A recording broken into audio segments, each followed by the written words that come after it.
नमस्कार, मैं आपकी दोस्त वंदना। आपका वाणी चैनल पर स्वागत है। यह मेरा एक प्रयास है आप सबको साहित्य से जोड़ने की और इस कथानक के परिदृश्य में आप सबको पहुंचाने की। इसके लिए आप हमसे जुड़िए और हमारे चैनल को लाइक शेयर सब्सक्राइब करें। तो फिर आज हम शुरू करते हैं प्रेमचंद जी का उपन्यास गबन। मुंशी दीनदयाल उन आदमियों में से थे जो सीधों के साथ सीधे होते थे पर टेढ़ों के साथ टेढ़े ही नहीं शैतान हो जाते हैं। दयानाथ बड़ा समूह खोलते, हजारों की बातचीत करते तो दीनदयाल उन्हें ऐसा चकमा देते कि उम्र भर याद करते। दयानाथ की सज्जनता ने उन्हें वशीभूत कर लिया।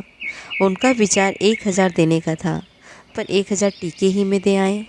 मानकी ने कहा, जब टीके में 1000 दिया तो इतना ही घर पर भी देना पड़ेगा, आएगा कहाँ से?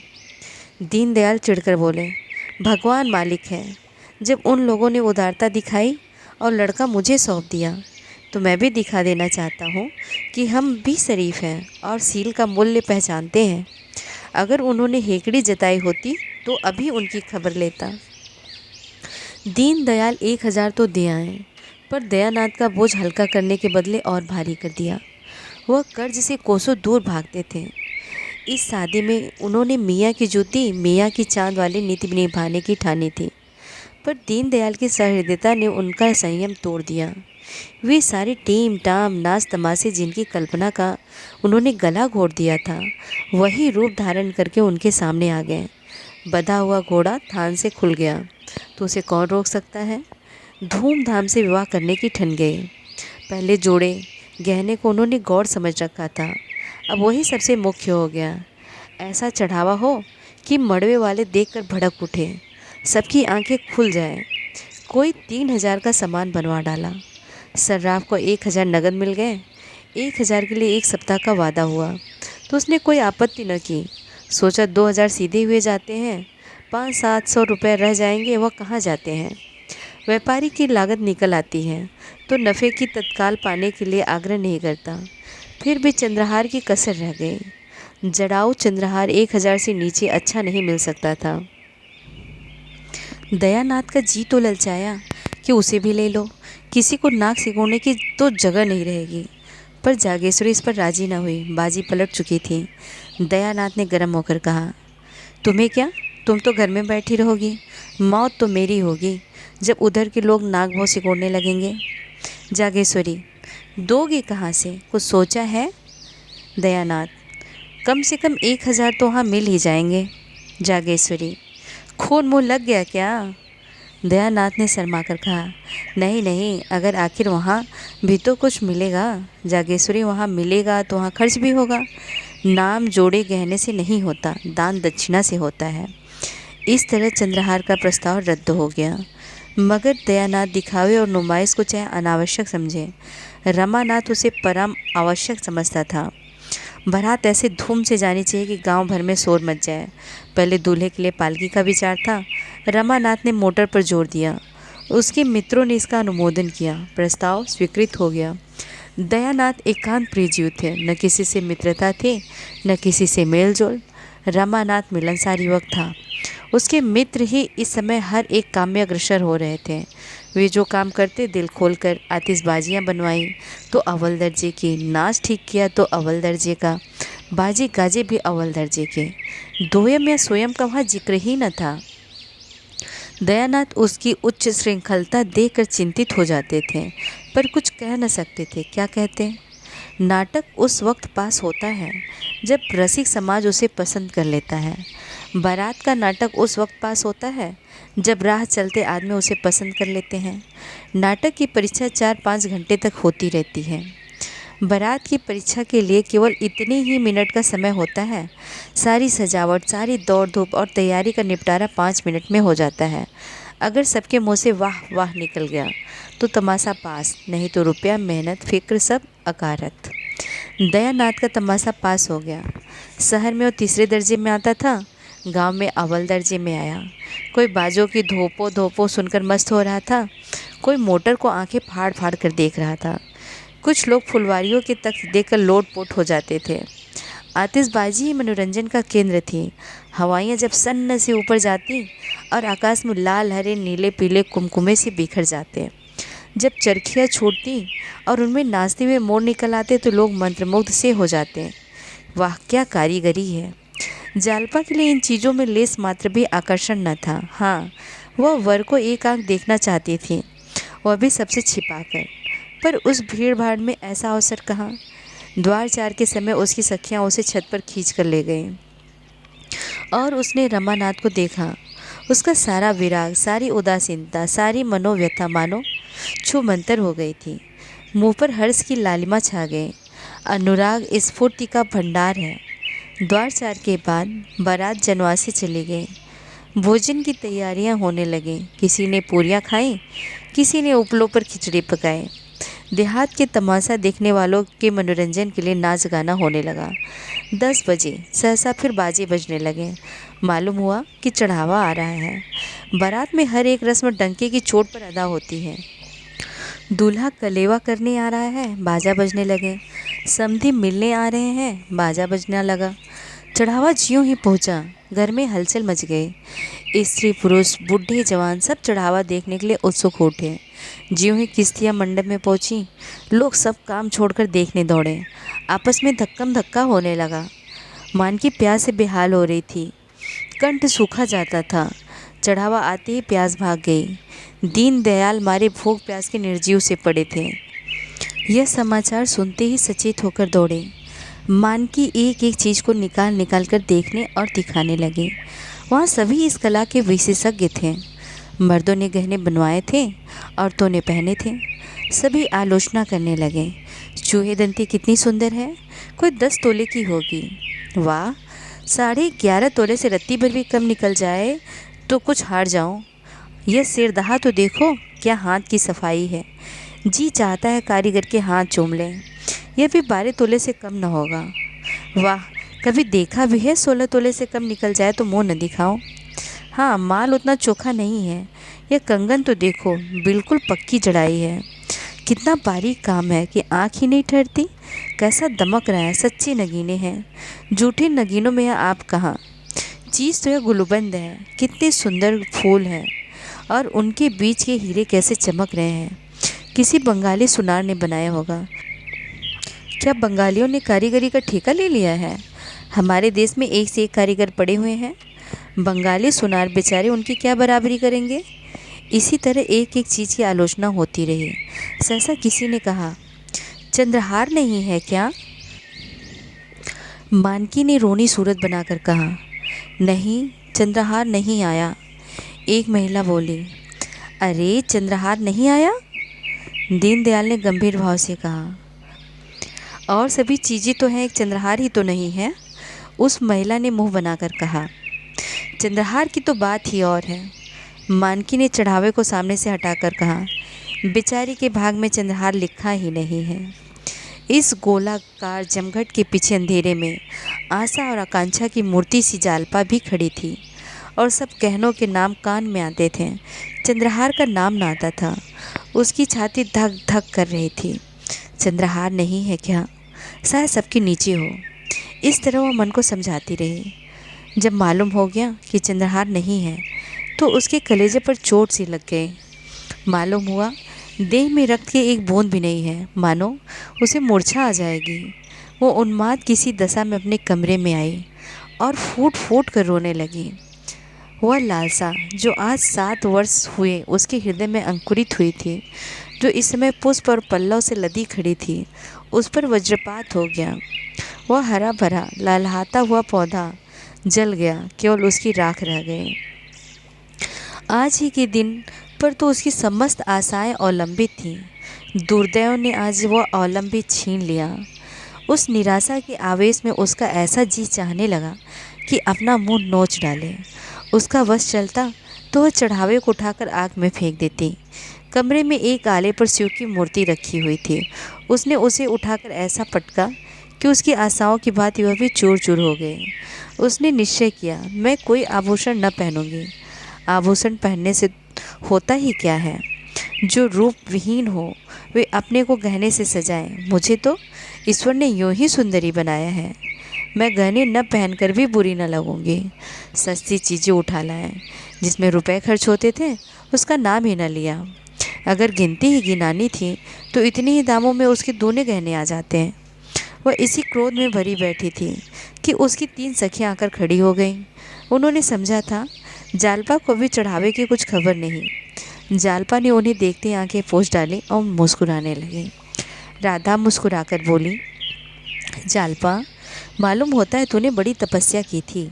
ऐसा चढ़ाव मैंने आज तक नहीं देखा था। अब तो तेरी साथ पूरी हो गई होगी। जालपा ने अपनी लंबी लंबी पलकें उठाकर उसकी ओर ऐसी दीन नज़र से देखा मानो जीवन में अब उसके लिए कोई आशा नहीं है। हाँ बहन, अब साथ पूरी हो गई है। इन शब्दों में कितनी अपार मर्मांतक वेदना भरी हुई थी, इसका अनुमान तीनों युवतियों में से कोई भी न कर सकी। तीनों कौतूहल से उसकी ओर ताकने लगी, मानो उसका आशय उसकी समझ में न आया हो। बासंती ने कहा, जी चाहता है कारीगर के हाथ चूम लो। शहजादी बोली, चढ़ावा ऐसा ही होना चाहिए कि देखने वाले भड़क उठें।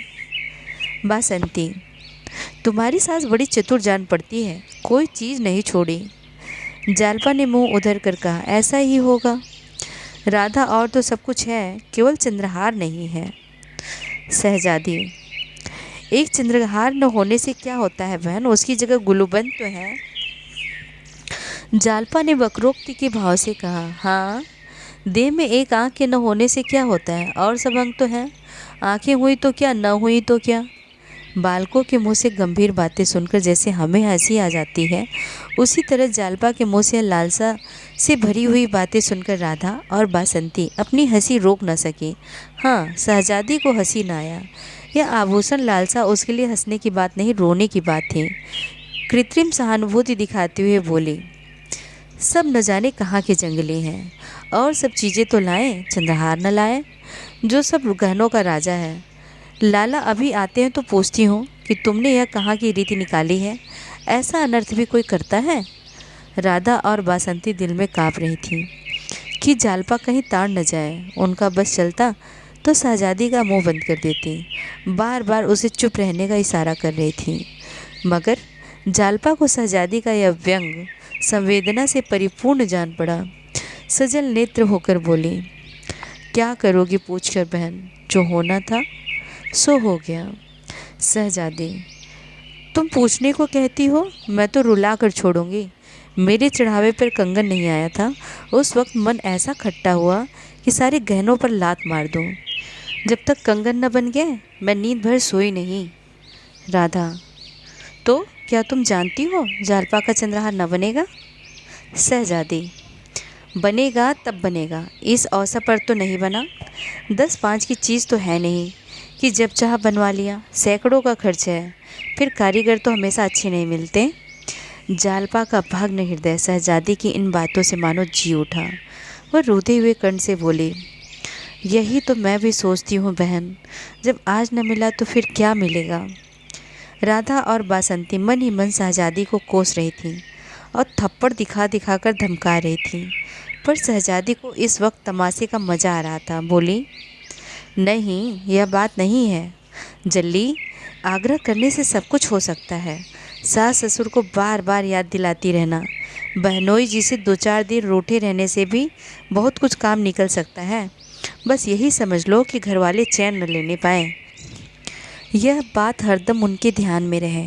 उन्हें मालूम हो जाए कि बिना चंद्रहार बनवाए कुशल नहीं। तुम जरा भी ढीली पड़ी और काम बिगड़ा।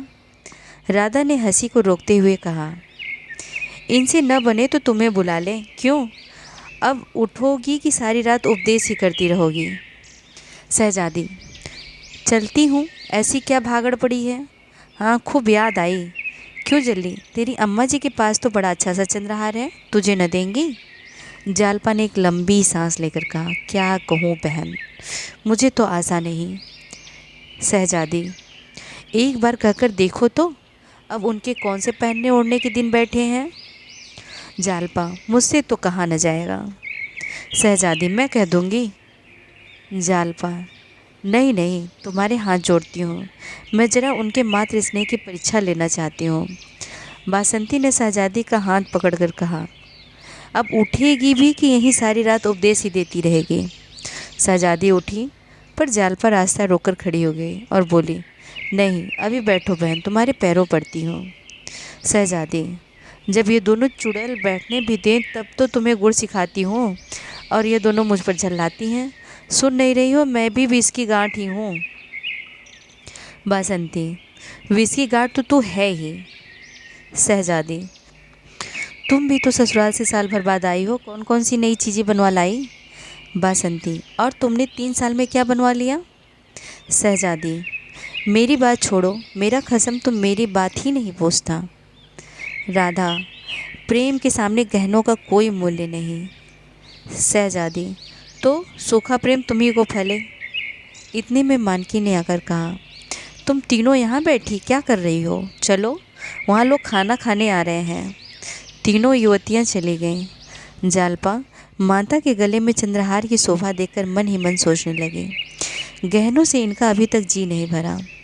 महाशय दयानाथ जितनी उमंगों से ब्याह करने गए थे उतना ही हतोत्साह होकर लौटे।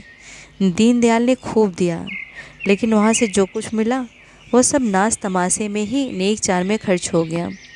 बार बार अपनी भूल पर पछताते, क्यों दिखावे और तमाशे में इतने रुपए खर्च किए, इसकी ज़रूरत ही क्या थी। ज़्यादा से ज़्यादा लोग यही तो कहते कि महाशय बड़े कृपण हैं, उतना सुन लेने में हानि क्या थी। मैंने गांव वालों को तमाशा दिखाने का ठेका तो नहीं लिया था, यह सब रमा का दुस्साहस है।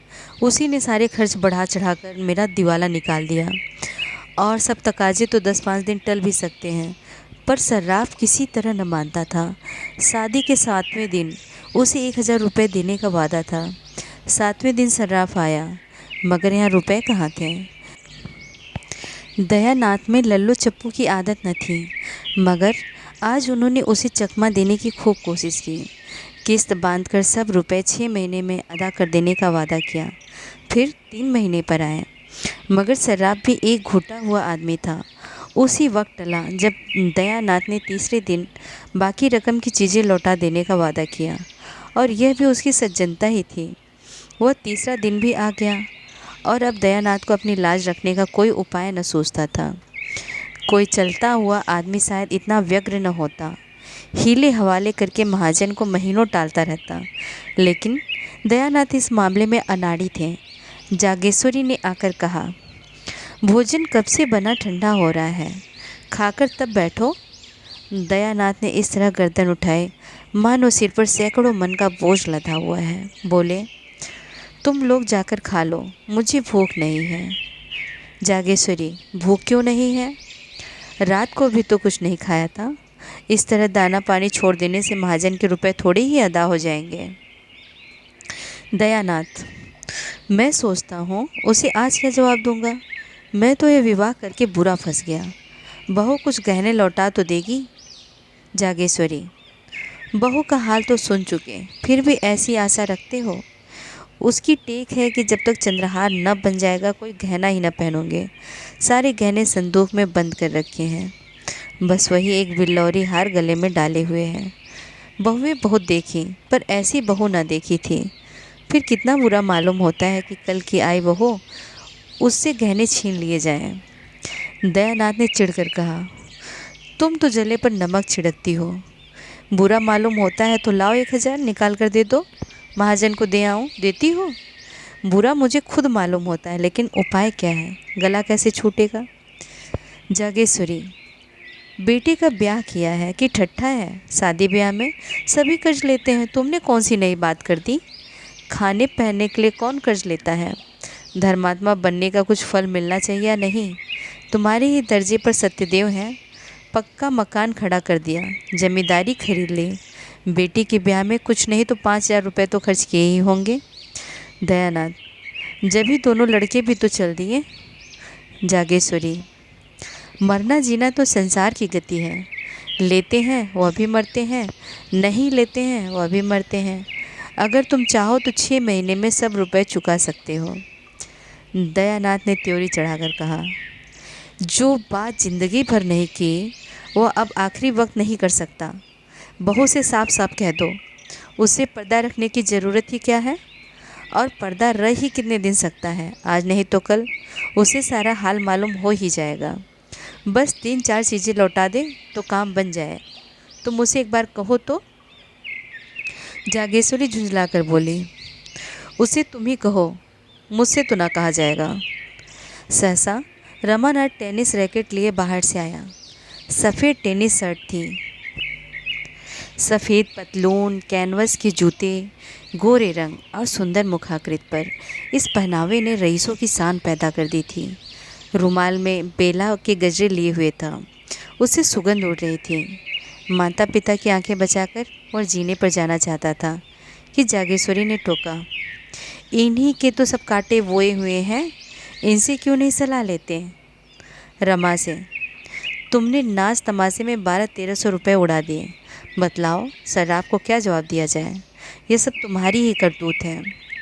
रमानाथ ने इस आक्षेप को अपने ऊपर से हटाते हुए कहा, मैंने क्या खर्च किया? जो कुछ किया बाबूजी ने किया। हाँ, जो कुछ मुझसे कहा गया वह मैंने किया। रमानाथ के कथन में बहुत कुछ सत्य था। यदि दयानाथ की इच्छा न होती तो रमा क्या कर सकता था? जो कुछ हुआ उन्हीं की अनुमति से हुआ। रमानाथ पर इल्ज़ाम रखने से कोई समस्या हल तो न हो सकती थी। अतः दयानंद संभल कर बोले, मैं तुम्हें इल्ज़ाम नहीं देता भाई, किया तो मैंने ही, मगर यह बला किसी न किसी तरह सर से तो टालनी चाहिए। सर्राफ का तकाजा है, कल उसका आदमी आवेगा, उसे क्या जवाब दिया जाएगा। मेरी समझ में तो यही एक उपाय है कि उतने रुपए के गहने लौटा दिया जाए। गहने लौटा देने में भी वह झंझट करेगा, लेकिन 10-20 रुपए के लोभ में लौटाने पर राजी हो जाएगा। तुम्हारी क्या सलाह है? रमानाथ ने शर्माते हुए कहा, मैं इस विषय में क्या सलाह दे सकता हूँ, मगर मैं इतना कह सकता हूँ कि इस प्रस्ताव को खुशी से मंजूर न करेगी। अम्मा तो जानती है कि चढ़ावे में चंद्रहार न जाने से उसे कितना बुरा लगा था। प्रण कर लिया है, जब तक चंद्रहार न बन जाएगा कोई गहना न पहनूंगी। जागेश्वरी ने अपने पक्ष का समर्थन होते देख खुश होकर कहा, यही तो मैं इनसे कह रही हूँ।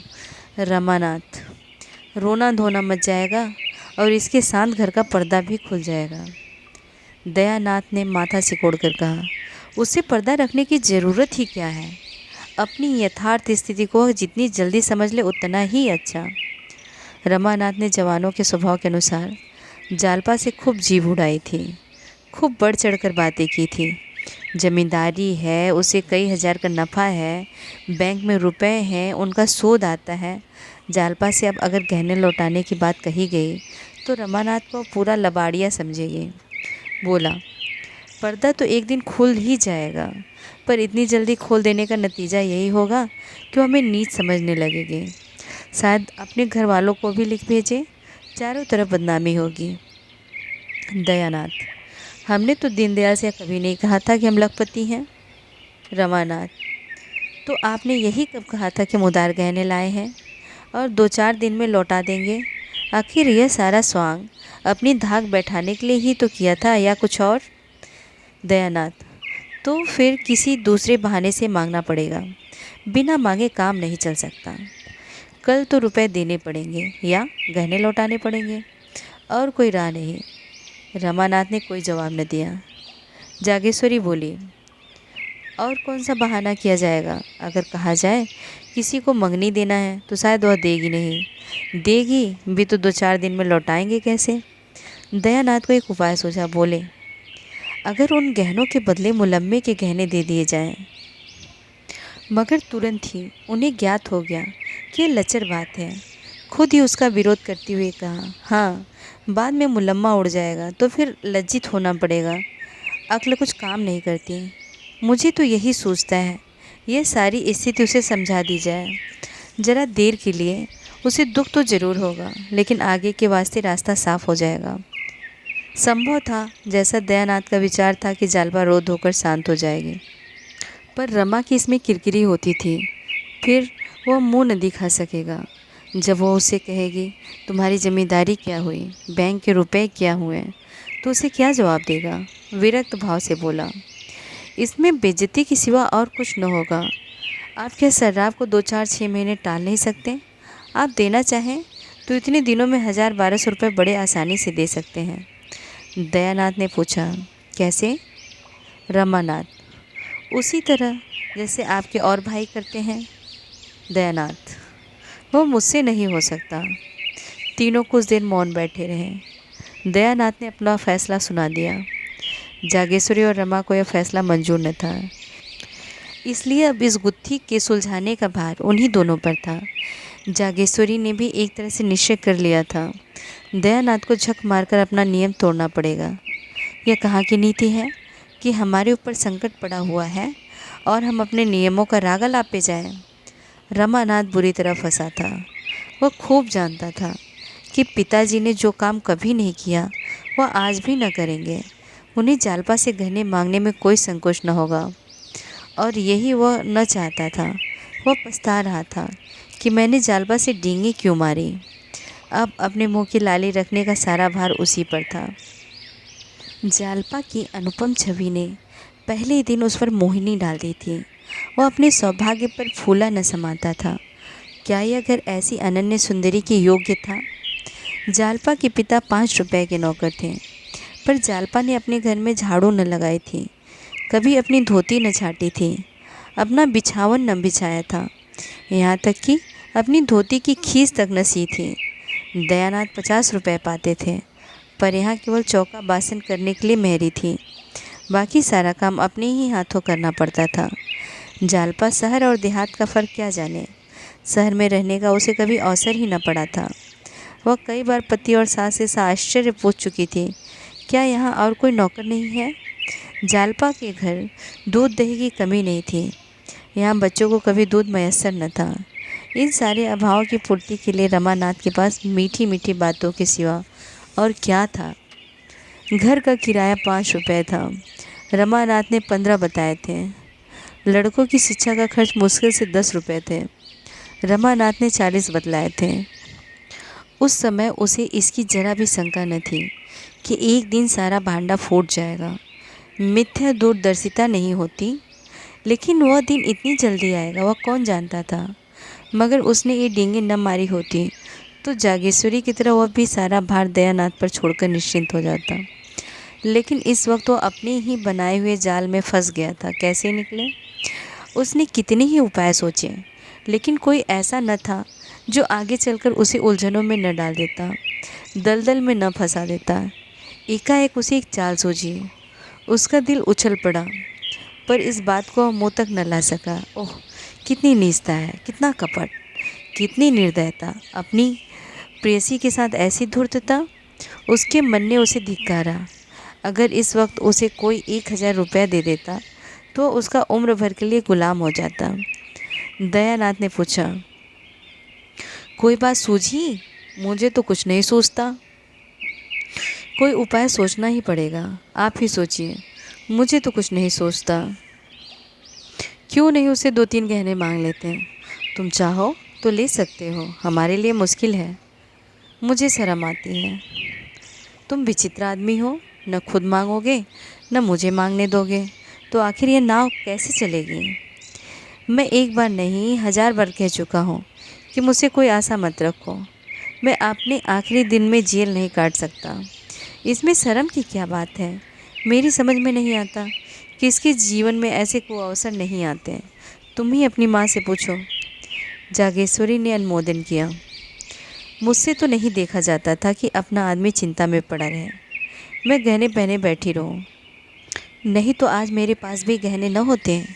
एक एक करके सब निकल गया। विवाह में 5000 से कम का चढ़ावा नहीं गया था, मगर 5 ही साल में सब स्वाहा हो गया। तब से एक छल्ला बनवाना भी नसीब न हुआ। दयानाथ ने जोर देकर कहा, शर्म करने का यह अवसर नहीं, इन्हें मांगना पड़ेगा। रमानाथ झेपते हुए बोला, मैं तो नहीं मांग सकता, कहिए तो उठा लाऊं। यह कहते हुए लज्जा, क्षोभ और अपनी नीचता के ज्ञान से उसकी आंखें सजल हो गईं। दयानाथ ने भौचक्क होकर कहा, उठा लाओगे? उसे छिपा कर? रमानाथ ने तीव्र कंठ से कहा, और आप क्या समझ रहे हैं? दयानाथ ने माथे पर हाथ रख लिया और एक क्षण के बाद आहत कंठ से बोले, नहीं, मैं ऐसा न करने दूंगा। मैंने छल कभी नहीं किया और न कभी करूँगा, वह भी अपनी बहू के साथ। छी छी, जो काम सीधे से चल सकता है उसके लिए यह फरेब। कहीं उसकी निगाह पड़ गई तो समझते हो वह तुम्हें दिल में क्या समझेगी। मांग लेना इससे कहीं अच्छा है। रमानाथ, आपको इससे क्या मतलब? मुझसे चीज़ें ले लीजिएगा, मगर जब आप जानते थे नौबत आएगी तो इतने जेवर ले जाने की क्या ज़रूरत थी? व्यर्थ की विपत्ति मोल ली, इससे कई लाख गुना अच्छा था कि आसानी से जितना ले जा सकते उतना ही ले जाते। उस भोजन से क्या लाभ कि पेट में पीड़ा होने लगे। मैं तो समझ रहा था कि आपने कोई मार्ग निकाल लिया होगा। मुझे क्या मालूम था कि आप मेरे सिर या मुसीबतों की टोकरी पटक देंगे, वरना मैं उन चीज़ों को कभी न ले जाने देता। दयानाथ कुछ लज्जित होकर बोले। इतने पर भी चंद्रहार न होने से वहाँ हाय तौबा मच गई। रमानाथ, उस हाय तौबा से हमारी क्या हानि हो सकती थी? जब इतना करने पर भी हाय तौबा मच गई तो मतलब तो तब भी ना पूरा हुआ। उधर बदनामी हुई, इधर यह आफत सिर पर आई। मैं यह नहीं दिखाना चाहता कि हम इतने फटे हाल हैं। चोरी हो जाने पर सब्र तो करना ही पड़ेगा। दयानाथ चुप हो गए। उस आवेश में रमा ने उन्हें खूब खरी खोटी सुनाई और वह चुपचाप सुनते रहे। आखिर जब न सुना गया तो उठकर पुस्तकालय चले गए। यह उनका नित्य का नियम था। जब तक 2-4 पत्रिकाएँ न पढ़ लें उन्हें खाना न हजम होता था। उसी सुरक्षित गढ़ी में पहुंचकर घर की चिंताओं और बाधाओं से उनकी जान बचती थी। रमा भी वहां से उठा, पर जालपा के पास न जाकर अपने कमरे में गया। उसका अपना कोई कमरा अलग से तो था नहीं, एक ही मर्दाना कमरा था। इसी में दयानाथ अपने दोस्तों से गपशप करते, दोनों लड़के पढ़ते और रमा मित्रों के साथ शतरंज खेलता। रमा कमरे में पहुंचा तो दोनों लड़के ताश खेल रहे थे। गोपी का 13वां साल था, विशंभर का 9वां। दोनों रमा से थर-थर काँपते थे। रमा खुद खूब ताश और शतरंज खेलता, पर भाइयों को खेलते देखकर हाथ में खुजली होने लगती थी। खुद चाहे दिन भर सैर सपाटे किया करे, मगर क्या मजाल कि भाई कहीं घूमने निकल जाए। दयानाथ खुद लड़कों को कभी न मारते थे। अवसर मिलता तो उनके साथ खेलते थे। उन्हें कनकौवे उड़ाते देखकर उनकी बाल प्रकृति सजग हो जाती थी। 2-4 पेंच लड़ा देते। बच्चों के साथ कभी कभी गुल्ली डंडा भी खेलते थे। इसलिए लड़के जितना रमा से डरते थे उतना ही पिता से प्रेम करते थे। रमा को देखते ही लड़कों ने ताश को टाट के नीचे छिपा दिया और पढ़ने लगे। सिर झुकाए चपत की प्रतीक्षा कर रहे थे, पर रमानाथ ने चपत नहीं लगाई। मोढ़े पर बैठकर गोपीनाथ से बोला, तुमने भंग की दुकान देखी है ना, नुक्कड़ पर? गोपीनाथ प्रसन्न होकर बोला, हाँ देखी है, क्यों नहीं। जाकर 4 पैसे का माजून ले लो, दौड़े हुए आना। हाँ, हलवाई की दुकान से आधा सेर मिठाई भी लेते आना, यह रुपया लो। कोई 15 मिनट में रमा ये दोनों चीज़ें ले जालपा के कमरे की ओर चला।